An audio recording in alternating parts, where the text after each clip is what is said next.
மனோஜ் அப்படி பாக்குறேன்? உனக்கு தான் பிளான்ல ஒழுங்கா பண்ண வராதுங்க. நீ போட்ட பிளான்ல பாவம் உன் ஃப்ரெண்டு தான் அடி வாங்கினான். அந்த பிளான் நான் போடல, சந்தோஷ் தான் அந்த ஐடியாவே கொடுத்தாரு. உனக்கே பிளான் ஒழுங்கா போட வராது, உன் கூட வேலை செய்யறவன் அவனுக்கு எப்படி ஒழுங்கா பிளான் போட வரும்? அந்த ஆளு தலைக்குள்ளேயும் எதுவும் இல்ல. நீ மட்டும் என்ன ஒழுங்கா சந்தோஷ் ஆளை வச்சு அடிச்சிருக்க. நீ எல்லாம் ரொம்ப டேஞ்சரான ஆளு. லேடி ரவுடின்னு தெரியாம போச்சு. நீ மட்டும் சாதாரண ஆளா? உன் வைஃப் கிட்டயே மோசமா நடந்துக்க சொல்லி ஒருத்தன் அனுப்பிச்சிருக்க. உலகத்துல ஒருத்தனாச்சும் இப்படி இருப்பானா? அப்ப நீ எப்படிப்பட்ட ஆளு?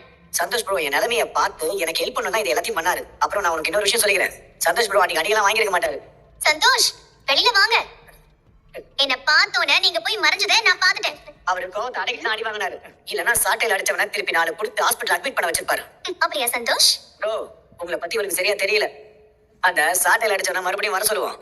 அவனை ஒண்டி நின்று அடிச்சிட மாட்டீங்களா? எனக்கு தெரிஞ்சு 3 அடியில நீங்க நாக் அவுட் பண்ணிடுவீங்க. அவன் அடிச்சதையில எனக்கு நாக்கு தள்ளிடுச்சு, இதுல நான் நாக் அவுட் பண்ணுமா? ஜீவா, இது 1 lakh செக். ஒரு கல்யாண சீர் வரிசை ஆர்டருக்கான அட்வான்ஸ். கிளைண்ட் நம்பரை நான் அனுப்பி விடுறேன், நீங்களே பேசிக்கோங்க.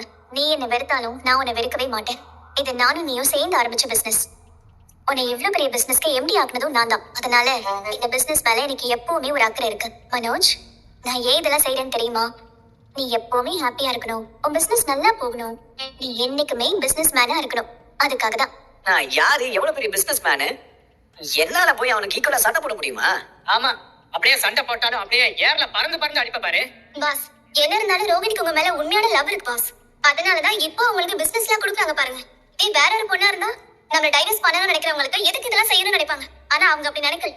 நீங்க எப்பவுமே நல்லா இருக்கணும்னு நினைக்கிறாங்க பாஸ். இது பாரு, யாரும் என்ன கன்ஃபியூஸ் பண்ண வேண்டாம்.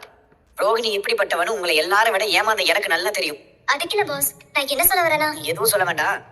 வாங்க வாங்க. ஏன் லேட்டு? சீக்கிரம் வர சொல்லியிருந்தேன்ல. நான் சவாரி போயிருந்தேன், லேட் ஆயிடுச்சு. நீ வர சொல்லி தான் அடிச்சு பிடிச்சு ஓடி வந்தேன். டைமுக்கு சாப்பிடணும் இல்லைங்க, அதான் சொல்றேன். அபி